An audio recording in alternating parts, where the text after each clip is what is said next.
You guys going to go see Disclosure Day this weekend? Are you excited about it at all? I'm excited about it in the fact that it's supposed to be like a spiritual sequel to Close Encounters.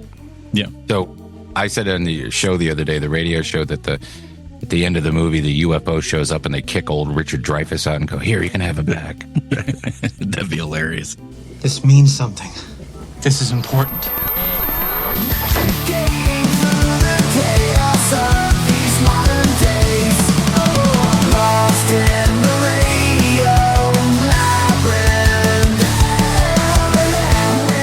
You know, the show is, well, hi, everybody. This show is, one of the sponsors is the Punchline. And not for this show, but for the new radio show that I'm doing on Sunday evenings on WSB Radio. A comedian is coming to the Punchline at the end of July, first weekend of August, by the name of Heather Shaw. Are you guys familiar with Heather, right? We talked about her last week. Did you tell her Lizzie said hi? I did tell her Lizzie said hi, but I have no proof of it outside of the audio, because whenever I use Zoom, I always forget to record it. Man, you are one pathetic loser. Watch her special on YouTube if you're interested in good stand-up comedy. She is so sharp, great with crowd work, and her jokes are just amazing. I was just kind of blown away by how good she is. I've been a fan of hers on social media for a while. She's the comedian, if you're not familiar, that looks like, well, exactly like Jim Carrey before he had face work. Oh, yeah, Lizzie's not here this week. She's at her sister's house. So, everybody, let's do it. 3, 2, 1. Hi, Lizzie. Hi, Lizzie. Guys, are you reading the online comments? Gotta read some of these comments. I'm loving your guys' comments. You're reading your own comments? Yeah, they're really good. I worked hard on them. The secret is don't read the comment card. Comments. I want to start with comments this week to let everybody know that we love your comments on this show. BitPOC 1979 said, Zack Snyder needs to stop, J.J. Abrams needs to stop. Now, that refers to remakes and reboots, because we were talking about, what was the movie that's, Escape from New York. Yeah. Certain movies can be remade. I don't think a movie like that needs to be remade. It's a movie of its time. You know, everything, they'll infuse it with modern politics and stuff that don't belong there, because it was set in the future when it was made, and da-da-da-da. Belated Reflection said, I agree that the Boroughs is funny and the acting is good. I liked it so much that I would recommend it to everyone. Your impression of Gina Davis sounds more like the way Bill Pullman talks. That was spot on. Far less clearly than when he was younger. I don't know what's going on with him, but Gina has been suffering from hearing loss for over 20 years, which I did not know. That affects the way a person speaks. Viewers complained about her stiff manner of speaking 21 years ago when Commander-in-Chief premiered. That's what I was going to say. She's been talking like that for quite a while. You just probably haven't seen her in anything. She's a great actress. Wasn't trying to, offend anybody. I was just trying to do an impression of her. But now that I know, I'll stop doing it. Rip Fedek said, terrible idea. He'll want to do a black and white version. That is a bad idea. Don't do that. No, we don't need Snake Plissken in black and white. No. Brett Perkins. Hi, Brett. Widow's Bay. Not Windows Bay. Bay windows are good, though. But Widow's Bay was very good. And I haven't watched this week's episode is freaking hilarious. Don't spoil it. I won't. Just like the first 5 minutes is fucking. There's like 10 jokes that just cracked me up. Now, was there not jokes, but just funny stuff that happens. Yeah. Is there one left now? Yeah, there's only one left after today's. Wonder if there'll be another season. It's such a good show. Seriously Issues says, the only reason I enjoy remakes is because I want my kids to enjoy what I did as a kid. I tried to watch Escape with my son, and he kept pointing out the crappy visuals. Oh, that's true. It's true. Yeah. But if they might as well just use AI, go to the old ones, and just update all the vehicles and effects. Hey, Terry Kennedy said, we like the Boroughs. Looking forward to another season. Sounds like a cool gig, Tim, talking about the sketch comedy show. Tom and I would love to come see the show. Well, I will let you know where it's going to be. I got my stepmom watching the Boroughs. She hadn't heard about it, and I said, you got to watch the show. And we were talking, I don't know how far she is. She's not done yet. And I said, did you notice Mary McDonnell? And that was sort of a spoiler. And because she hadn't gotten that far yet. And I said, Ed Begley was great, but he wasn't credited. And she didn't recognize him. She didn't know that was Ed. And I said, Dee Wallace played his wife, and she didn't know that either, because she hasn't seen these actors in a long time. I'm not sure if she watched Better Call Saul. That's the last thing I remember Ed Begley Jr. being in. Yeah. Like, a lot. And he was so good in that. What a great actor he is. And Dee Wallace still looks like herself right in the face. Yeah. Yeah. She did. But I can't say enough how much I love the Boroughs. Shows don't usually do that to me. You know, like I watched All the Boys. I thought it was okay. But it was just like, okay, this is season 5, yada, yada, yada. Homelander's dead. Spoiler alert. But the Boroughs was freaking amazing. And now I got to finish Spider-Noir. Somebody said online, I watched a video where you watch the first 3 in black and white, the next couple in color, and then the rest in black and white. I don't know. There's some formula. I've watched them all in black and white. I haven't finished it yet though, but I got like 2 episodes to go. I got 3. Oh, I gotta get on it. How many are there? 10? 8? I think it's 8. 8? All right, I can do that. And I also am going to start watching Dutton Ranch, so Jeff will get off my back. He texts me every hour. When the fuck are you going to watch it? Shit.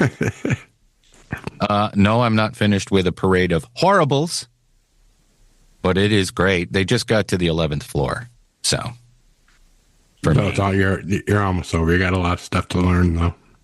What do you mean, a lot of stuff to learn? They crammed a lot of exposition into that last bit, yeah. Prepping you for what's coming up, I guess. When is the next book going to come out? We're not going to wait 2 years. It's like every year with him, right? Well, it is, but he's writing. The next one's going to be in 2 parts. Okay. So it'd be book 9, but it'd be part 1 and part 2. And he's writing the whole thing first. Okay. So it may, I mean, he's in the middle of writing it now, but, you know, just because he gets done with the portion that's going to be 9 doesn't mean that we'll get until he's done with 10. So it may be a year or so. Well, Jeff Hayes has outdone himself on this one. Yeah. Yeah. There were some voices that I was sure were not him. No, but they're him, though. Yeah, they're him. Yeah. I like the trick they used of having to give Carl the biscuit to make his voice octave up. And so they had to octave Jeff's up so he could sing that song. Yeah. And that was their way around it. What song did they say? Oh, Aha, Take On Me. Yeah. That was. Yeah. And then making Carl a Dotson. So a Dotson. Yeah. So we had to do a German accent. That was good stuff. Oh, yeah. I've been watching Rush videos from their, now they've done 2 shows at Inglewood in LA, but, people were complaining initially or worried that Anika Nilles wouldn't be good enough or live up to Neil Peart.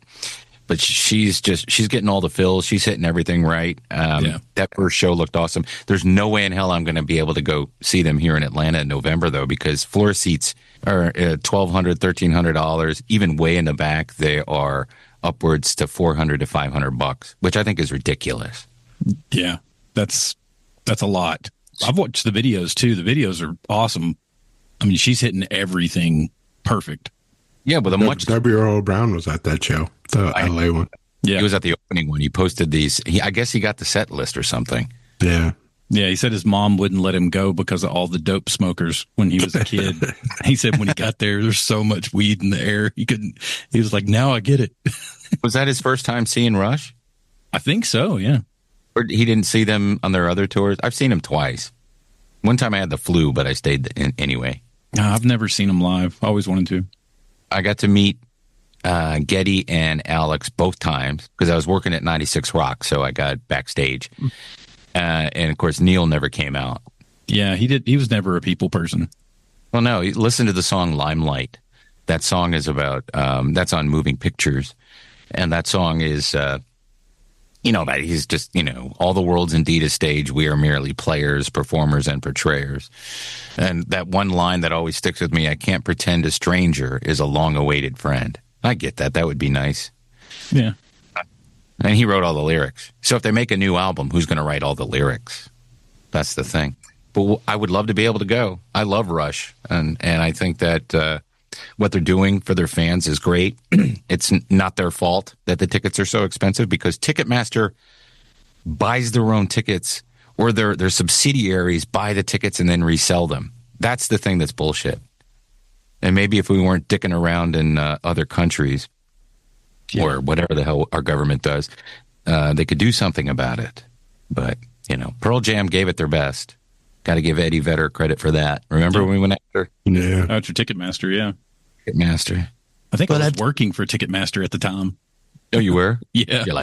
I went from Blockbuster Music and running. We sold tickets out of the Blockbuster Music through Ticketmaster, and then they were closing that one down because I'd already been moved from the Blockbuster Video that they had closed down to Music, and then they were closing it down, and the guy from Ticketmaster was like, hey, we could take you up at Ticketmaster. And so I worked up there for a few months.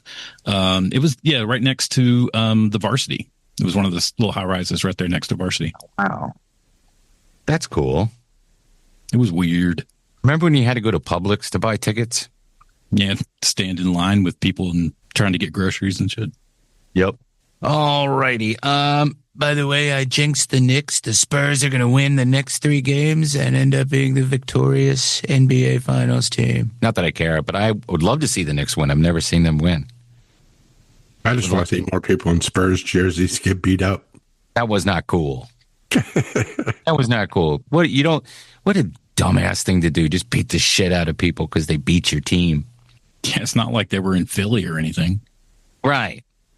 Expect that of people in Philadelphia, not Mom Donnie's New York, where everybody's nice. Radio Labyrinth is also brought to you by the Punchline Comedy Club in Sandy Springs, Georgia, tucked inside the legendary Landmark Diner.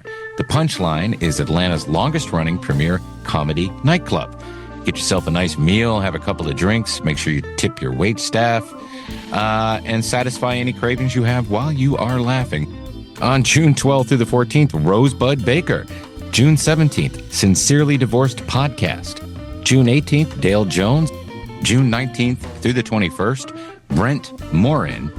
And on June 24th, Brian Moot. Patreon members, if you're interested in winning, just let me know on Patreon, and you could win a pair of passes to see a comedy show of your choice. Check it all out at punchline.com.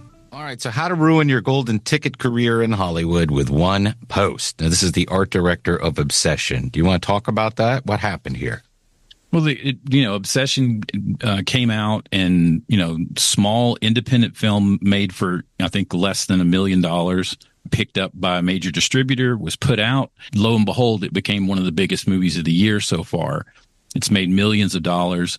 And the art director came out online and was complaining that she only made $7,000 and this movie's raked in all these millions. Yeah. I thought when I was reading her little post about the industry needs to change and there needs to be, this needs to be addressed. And I'm like, wow, this lady is given a golden ticket. The $7,000 is nothing compared to the juice you get from being the art director on this movie. She could have her pick of, in the next 2 years, any studio she probably wants to work for would be coming for her if she hadn't posted this wine. It blows my mind that someone would do that. I get that you don't feel like you made enough money, but what if the movie had bombed? What if the movie hadn't had the juice behind it, the buzz that it has? Because it's exponential. It starts getting good reviews. People start liking it. People go back to the theater and see it. It's making tons and tons of money. But what if it hadn't, right? Then you got paid $7,000 to be on a dud. Yeah. So, Dustin, you're right. Just use it to your advantage. I was watching something to this point yesterday. What was it? It's like Anthony Daniels. He had to wear that metal outfit and the horrible hard plastic stuff. Anthony Daniels was C-3PO in the first Star Wars movie. And he didn't know if he was going to do the second one because he didn't have points. He didn't have the points and stuff. And of course, Empire Strikes Back was fraught with, budget problems, and, they had to reshoot a whole bunch of scenes with Carrie Fisher because she was drunk and doing drugs, which they had to intervene and get her to stop doing it. But he didn't. Anthony Daniels said he almost didn't sign up again. So after that he had a good payday. But you made. I think he made a couple $1,000s or maybe $10,000 or something to be C3 first one. I just found out Grogu didn't get paid 1 red cent. He doesn't need money. He could rob banks with the Force. They stiffed Grogu. Speaking of celebrities and being paid, Kevin Nealon, I saw a post where, did you see that? Yeah, he posted what he made for the first, few years on SNL. And I think as a feature for the first 2 years, it was only like $2,000 or something. It was $1,000 an episode when he would appear on there. Yeah, but and then when he became a regular, it jumped up to like $6,000. Yeah, at first, I think he was making like 11,000. Yeah, like 11 by the end, and that's per episode. So it's 44,000 a month. Ain't bad. Who do you think was making the most money during his era? Phil Hartman? In his era, probably. I would hope. Yeah, Jeff, when you worked at HBO, when you did an internship at HBO, what department were you in, and what was your job? Media relations. I was just the intern. Just an intern. If you had stayed, what would you have wanted to do there? Show development or stay with media relations? Yeah, media relations was pretty fun. Is that something that would have been a good payday? I'm getting my question being, if you had gone into show running or pitching or something like that, that would have been a good payday, don't you think? Yeah, maybe. Yeah. I don't think the people in media relations made a lot. Maybe the head of media relations probably did, but I don't think a lot of other people on that 10th floor made a lot of money. The best thing you did was tell Freddie when George Carlin was going to be at the airport so I could get my Class Clown album autographed, which is actually my stepmother's album that I stole because she had the original. Yeah, I don't think now, like Shakes the Clown. Yeah. No, I gave you that. No, you stole my Shakes the Clown. I had to get my own and get Bob to sign it later. Didn't I buy it for you? No. Come on. Nope. I didn't steal it was my Shakes. Shakes. You did. Wasn't it my Shakes? It wasn't. Yes, it was. No, it wasn't. It was mine. I told you to get it signed for me, and he signed it to you. Oh. I forgot. Yeah, I'll hate you forever for that. I'm sorry about that. At least you got another one. Yeah, I know. All right. Sorry to drag up the past, Jeff, and I apologize profusely for stealing Shakes.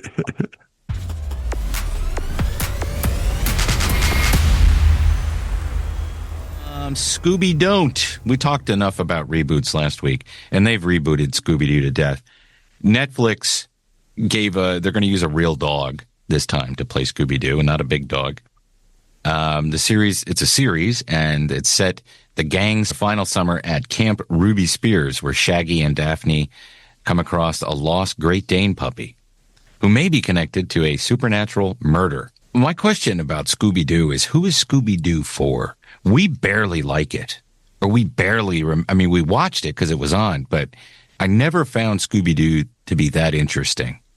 When I was really young, okay, this is kind of cool. It's scary, whatever. The dog talks. But I don't have this nostalgic pull for Scooby-Doo. Do you guys? No. I do. I'm a little younger than you guys. And for me, it was very much a staple of Saturday morning cartoons. Mm-hmm. And it had a huge revival when my kids were born. They started making those direct-to-video movies, the cartoons. Matthew, and then they turned around and made the movie, the real movie. Yeah. Matthew Lillard was Shaggy. Who was Freddie Prinze Jr. Was Fred. A dick in a neckerchief. Yeah. Yeah. And then Daphne was Buffy. Buffy the Vampire Slayer, yeah. What's her real name? I can't remember. Sarah Michelle Gellar, yeah. And that actress from Linda Cardellini from DTF St. Louis. Yeah, Freaks and Geeks. She was Velma. But it's Gen X. It's one of those things that just to me it's like, why don't you just do a Jetsons movie? Or no one would watch it. No one cares about it. That's such a boomer show. And of course us, because we consumed everything our parents consumed. Because that was what was on in syndication. But Scooby-Doo, I tried to watch Scooby-Doo with Gilbert, and he didn't give a shit about it. He goes, is it scary? And I said, it might be. And we watched a little bit of it, and he thought it was stupid. He didn't say that. He just said, this is boring. Okay. You're not wrong. This is one of the few productions we've got going on right now. In Atlanta? Yeah. They're shooting Superman. I think it's Douglasville, isn't it? They're shooting Superman downtown at the Fox Theater and stuff. Yeah. All the outside stuff, they were doing it at night. They did Atlantic Station, and I love that you can tell where they're shooting everything. Yeah. Yeah, they made the Fox Theater, the Metropolis Theater, right? Yeah, they were asking. They had a quick call to fill the place up for background, like the night of. Wow! And they had a bunch of people come in. They also took over like a quarter of the Fulton County Prison too. Oh damn! And they were all the prisoners were complaining about the noise and that story. Yeah. I can't get drunk on prison wine and scream all night with this Superman movie here. Hey, Superman, would you like some Merlot? I made it in the toilet. You guys going to go see Disclosure Day this weekend? Are you excited about it at all? I'm excited about it in the fact that it's supposed to be like a spiritual sequel to Close Encounters. Yeah. So I said on the show the other day, the radio show, that at the end of the movie, the UFO shows up and they kick old Richard Dreyfuss out and go, "Here, you can have him back." That'd be hilarious. That's why he couldn't go to that Jaws reunion, because he was filming the very end of Disclosure Day. You think he's in this? No. I don't know. They killed the original ending to Close Encounters with him in the ship. Although they always played it on the TV cut. Yeah. So people were always like, "Oh, we can't find that ending anywhere." It's like, yeah, Steven Spielberg didn't like that ending after he shot it and had it taken out. So just for the TV version, so they could make it 3 hours. Yeah, they had to figure some way to expand the time, and they used that at the end, which I always thought it was a really cool shot, but it threw perspective way off. Like that place the thing is not as big as it looks like once you get inside it. Terry Garr is really the unsung star of that movie to me. Just never believed him. Just leaves him. Well, that's the other thing. You like watching reactors, and this younger generation watching Close Encounters. They all can't stand Dreyfuss. They all can't stand the fact that he left his wife and kids easily, like no question. Yeah, well, he did. And I think Spielberg has even come out and said that he wished that wasn't the way that it had happened. He wished he'd have written something else in to make it a better break. It is the way it happened, though, and that's okay. I remember being a kid, and UFOs scared me more than monsters because I knew monsters weren't real. So I remember the first time it aired on TV, I started watching it as a little kid, and I couldn't finish it because I was scared. I'd see the trailer, and I'd get scared. Did you see it in the theater, Jeff, or did your parents take it? No, I think I saw it when it came on HBO or something. Yeah. Yeah, I saw it on TV for the first time, but it was my favorite movie for years and years when I was a kid. Something about it, it hooked me hard. This means something. This is important. Get my neighbor's garbage can and turn it into Devil's Tower. Well, there's two headlines. So the San Francisco Gate says, Disclosure Day, Steven Spielberg's flimsy alien drama is like a drab X-Files episode. And then the BBC, their culture editor, wrote, Disclosure Day is Spielberg's best film in over 20 years. So I'm going to trust that. Yeah. It's getting about 88% right now on Rotten Tomatoes. I think I'm going to go. And it's over 100 reviews, too. So yeah. I didn't know it was a spiritual sequel to Close Encounters, but, it's Spielberg. How bad could it be? He hasn't really made a terrible film except for that awful Indiana Jones movie. Yeah. The kid from Holes. Shia LaBeouf, Jeff's cousin, Shia LaBeouf, his spiritual cousin.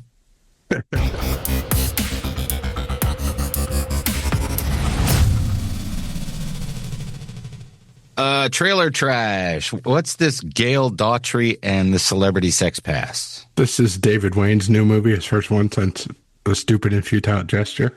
Which was awesome. Yeah. What's it about?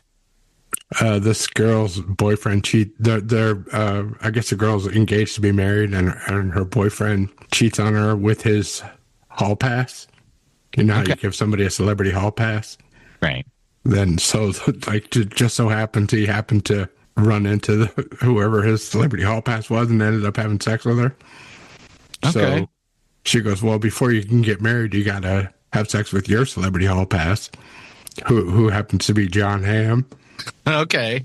So that I guess she hooks up with what's his name, the dude from Mad Men, John Slattery. That guy? She meets up with him, and they try and find John Hamm so she can have sex with him. Uh-huh. It looks pretty funny. And they're actually playing themselves. Like, yeah. All right. And John Hamm is in it playing himself. I had a fraternity brother. I guess when you join a fraternity, you have a big brother, like you're big and line and all that. And his girlfriend at the time dumped him and went on the road with Tom Wopat. Tom Wopat, if you're not familiar, was Luke Duke from the Dukes of Hazzard. He was a country singer as well. They both did that, but Tom Wopat toured when he wasn't getting drunk and yelling at cops. It was homecoming weekend or it was very busy. He was working at this bar where I was working in the kitchen, and I saw him there. And the first thing I think is my boss collects. If somebody's famous there, he wants the menu signed. So I said, Tom Wopat was sitting there by himself, and I said, hey man, I was playing some of your songs at the country radio station where I worked. They were pretty cool, and they were in heavy rotation. No, thanks, man. And I said, do you think I could get you to sign one of the menus? He goes, I'll tell you what, I'll sign the menu. You cash me the fuck out. Like, all right. I went over, grabbed the bartender, and the bartender was like super busy. And he said, what? And I said, let me cash out Tom Wopat. He goes, who's that? Luke Duke, right there. Oh, yeah. Okay, go ahead. I cashed him out, but then that night he ended up hooking up with that guy's girlfriend, and she went on the road. What's Whalefall? Well, it's funny. I was so amazed that I haven't heard that they were making this into a movie. It's a really good book. I read like last year, waiting on Dungeon Crawler Carl. I picked this book out of Audible. It's a movie about a guy who. Father and son who are divers. It's not really much of a spoiler, but the father dies and his body is missing. And so the son goes to look for his dad's body. While doing that, he gets eaten by a sperm whale, swallows him, and he's in his belly, and he has about an hour of oxygen in his tank, and he's got to figure out how to survive. Holy cow. And it was a crazy book. I couldn't imagine how they were going to make it into a movie. And then yesterday, they put out the trailer for Whalefall, and Josh Brolin is playing the father, and the new young guy is playing the son, but it's got Elizabeth Shue is in it as the mom. The book was really good, but it was very, everything was in the kid's head. So I'm not really sure how they're going to, make that, tell the story, unless it's a lot of flashback or something. But really the trailer, I mean, it perfectly encompasses exactly what I imagined it being. How did Pinocchio and Geppetto get out of the whale? Did they start a fire, or was it pepper? We've asked this question before, weirdly enough, a couple of years ago. I thought it was pepper. Yeah, I think they made the whale sneeze. Yeah. And how did Jonah get out of the whale? Or did he not? I haven't read the Bible in a couple months. I can't remember. We'll look into it. Hey, if you know, put it in the comments. There you go. We'll read it next week.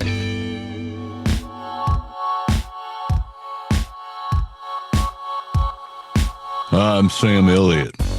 Atlanta Pizza and Euro is a family-owned restaurant located in Conyers, Georgia, serving the East Metro since 1983.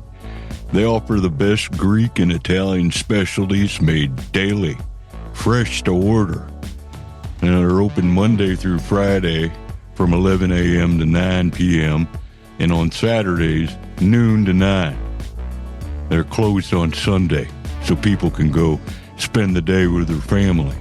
They also have a food truck, so if you're interested in booking for a corporate or private event, please contact Mike at 770-483-6228. Thanks for listening to Radio Labyrinth, and also for all your continued support. Do you have commercial or residential construction printing needs? Sure, we all do. Well, what are you waiting for? Contact LDI Repro Printing of Athens.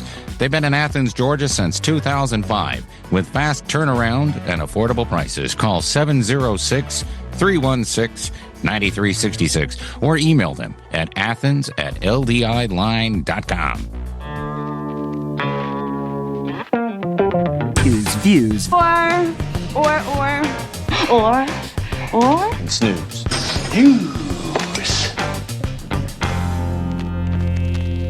Yeah, last week was Cape Fear, which I haven't watched yet, but I'm hearing good things about it. The Vampire Lestat, I watched the first one of that. I don't know if I'm going to keep watching that. It's kind of Boring. Yeah, and Alice and Steve, that was funny, that movie with Jermaine Clement. This week, there's a movie coming on Hulu on the 17th called Never Change. This looks pretty funny. It's got Joe Firestone from Joe Parra, Joe Parra Talks to You. Yeah. And Topher Grace, Anna Gasteyer. I haven't seen Topher Grace in anything in a while. Yeah. What was he? He played he played Jack from Twitter in something. No, you know what that was? That was a Black Mirror episode. What did I see Joe Parra in recently? He was in a trailer for a movie. My Adventures with Superman, the cartoon, comes back on HBO Max on Adult Swim for season 3 on the 13th. The animation's really cool on that. Yeah, it's really good. Is it true to Superman, or is it like that weird Batman show? No, it's good. It's like true to the kind of like the older Superman cartoons. Oh, cool. I'll check it out. I'll season 1, of course, but. And then, of course, Alone comes back on the 17th on the History Channel. Can't wait. Nice. Arctic Circle to the Arctic Circle. So I like it with this warm place shit. Yeah, I like the snowy ones better than Yeah, come on, Frostbite. Yeah.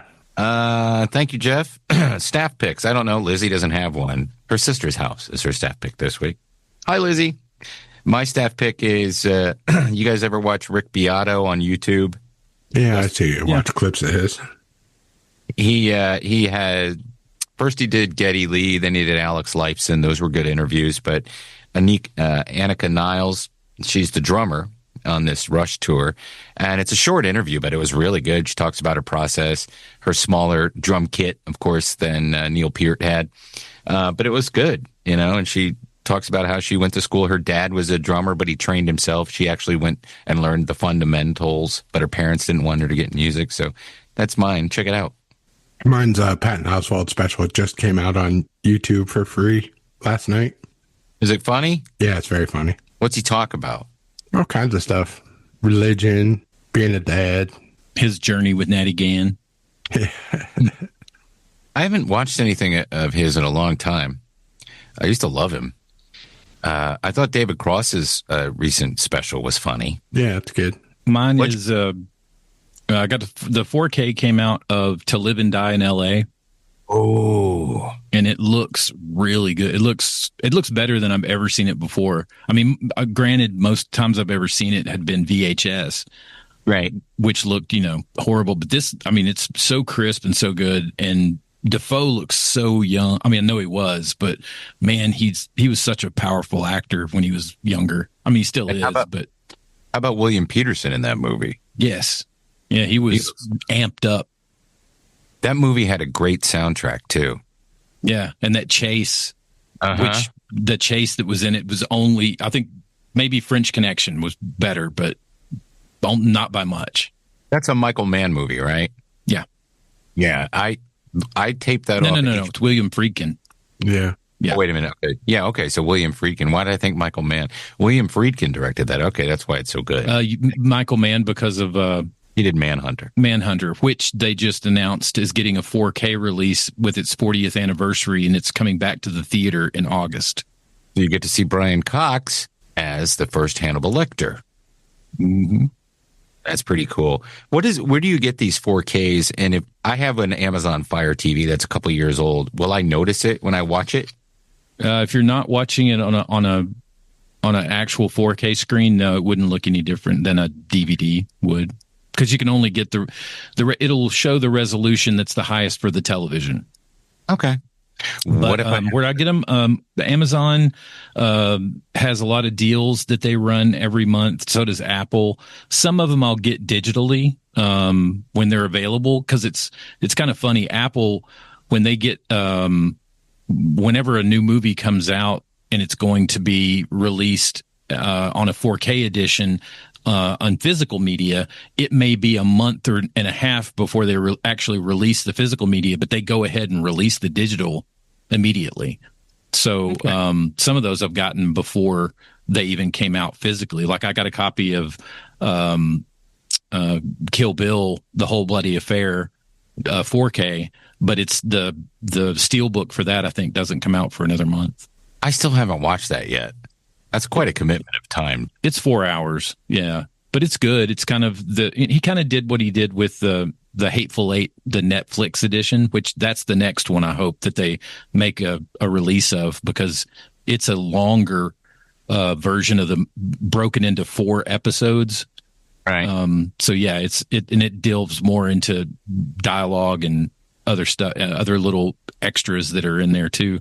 But the Live and Die in LA is probably one of the best looking 4Ks that I've seen in a while. Can you have someone else redo the Once Upon a Time in Hollywood audiobook? Oh yeah, instead of her. Fucking unlistenable. I made it through, but yeah, I thought it would be great, okay, to have a very annoying old lady voice do all voice. I like the audiobook. You did? I couldn't stand it. I love her. It was different than the movie. She just talked like this the whole time. I wanted somebody that can do the... Give her a break. Her father was killed. Yeah, 1980. He was also a racist. The time-traveling racist. No, he wasn't a racist. And, yeah, you're right. That's why she did Fast Times at Ridgemont High. I think I came. I gotta go, Stacy. What'd that guy do after that? Nothing.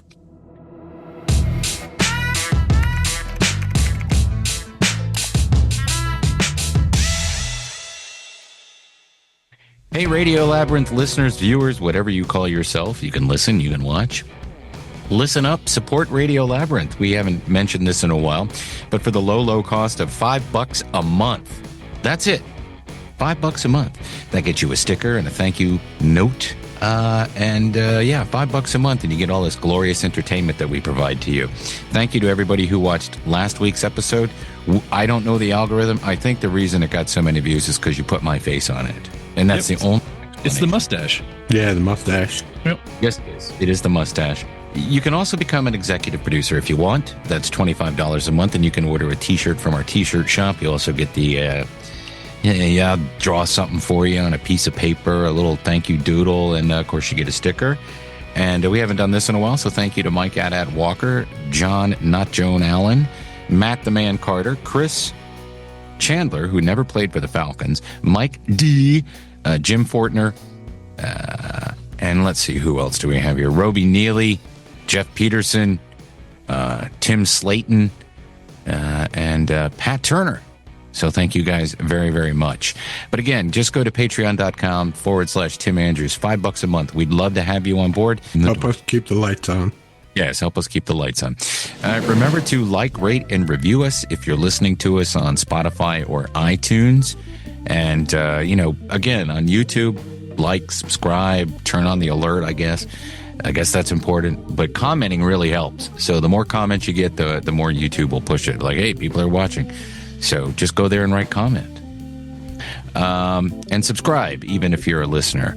But other than that, I got nothing else to talk about. So please remember to keep it canon. They say all good things come to an end.